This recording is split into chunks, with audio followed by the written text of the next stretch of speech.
As regards Atiku, how many parties have Atiku gone to now? Can anybody count? So from SDP in 1993 to PDP to ACN to APC to PDP.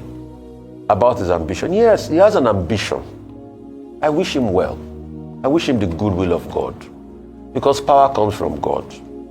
And nobody has any right to be able to meet against a man's ambition. President Buhari too had ambition. He ran many times. But for me this morning, my greatest ambition is for the people that live in a country that has so much potential but are suffering.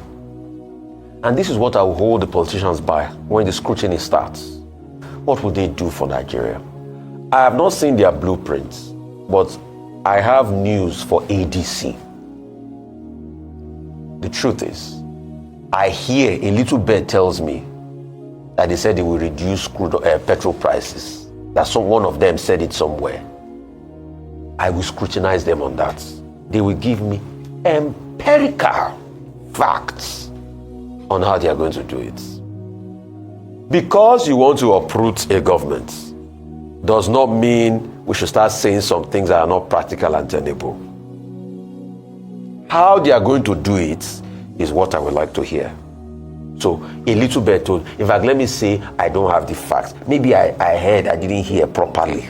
Maybe I heard whimsically. One of them, they will reduce, because that's how politicians behave. That's how one party said they will turn $1 to ₦1. Begin with where Rufai left off with the issues concerning high-level members departing the PDP and making their partnership or their membership of the ADC official.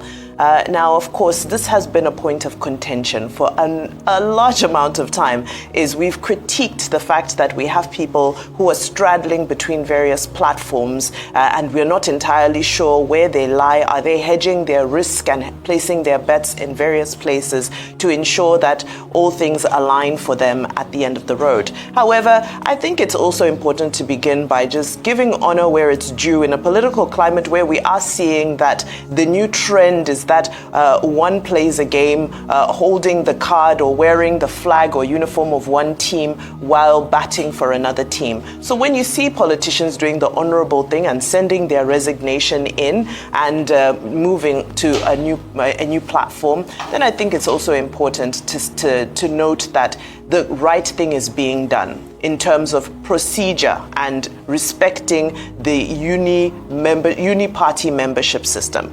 However, everybody is saying that, well, this was expected because it's looking highly unlikely that there's going to be anything left for the former vice president in the PDP. He's going to the ADC. Now, the permutations at the ADC continue to get more and more complex because it now looks like it's also likely that he will be the presidential flag bearer for the coalition. What then happens to Peter Obi, as Obedience are saying that vice presidency is not their portion? The presidency is where they're headed. However, now let's look at some recent developments in the political climate. There's a vacuum of leadership that has been created in the north. Love him or hate him, one cannot take away the impact, the good political will that the late former president Muhammadu Buhari had in the north. And the conversations are being had as to who is the new leader who will emerge from the north.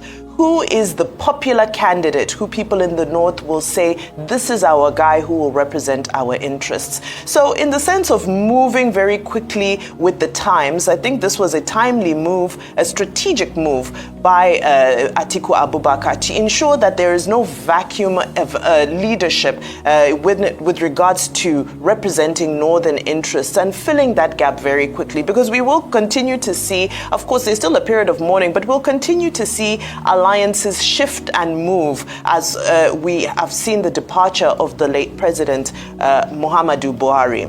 That's number one. Now, on the issue of timing, of course, the Minister of Aviation, Festus Keyamo, as a party man himself, has critiqued and said Atiku Abubakar's timing was highly insensitive because the letter was dated for the day following the announcement of the death of the late President Buhari. But Unfortunately, they do say all is fair in politics. It's like all is fair in love and war. And like I said, this might be to address the immediate vacuum that would have been created by northern elite now trying to see who they will gather around to further their causes. However, on the issues of irreconcilable differences within the parties and the party departing from principles, I have to beg to differ with the former vice president on this, because some might argue that he was the cause of a lot of the departure from party principles, because all of this ultimately comes down to the issue of zoning. Why was the zoning arrangement not respected in the last election? That's where the grievance of many people lie. However, in the same vein, the Southeast continue to say Samuel Anyanwu is not their guy. Are we going to see a mass exodus from the Southeast as well? And where will they be going?